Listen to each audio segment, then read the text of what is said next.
Kag sa nagapanguna nga balita subong nga daw, Commission on Elections ang nagapanumdum sa mga winners kag non-winners sining eleksyon nga mayara sila sang tubtob sa Mayo 17 nga magpangkaka sang ilang mga political kag campaign materials. Sa Bacolod City, ining ginsugda na sang pila ka mga nagpadalagan. Sunod kay Assistant Regional Election Director Attorney Josel Macute, 5 ka adlaw humalin sa eleksyon sa Mayo 12, dapat nga makakas na ang mga political kag campaign materials. Istrikto sila nga mag-monitor sa mga public places, kaangay sa mga common poster areas. Kung hindi man makakas ang natungdan, suno kay Makote, sarang ini nga makakas ang COMELEC, ukon sa LGU, sa gasto sa natungdan naman nga kandidato.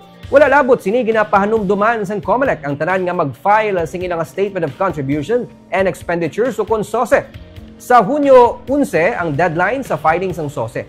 Samtang karon nga nahuman na ang piniliay, masunod nga ginapaabot ang pagbayad sa mga honorarium sa mga manunudlo nga nagserbe bilang electoral board.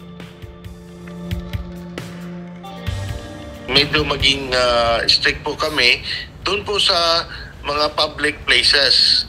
Kasi nga po, kung private place, wala kaming control kung anong ilagay nila, then wala din po kaming control kung ano po ang tatanggalin nila sa private places.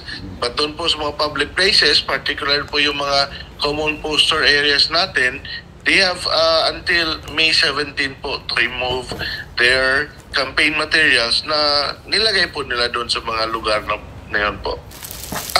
Pag hindi po matanggal, tatanggalin po siya ng COMELEC and ng LGU, but of course, they will be billed. Kasi ang sabi po doon is, it will be removed at the expense of the candidate concerned.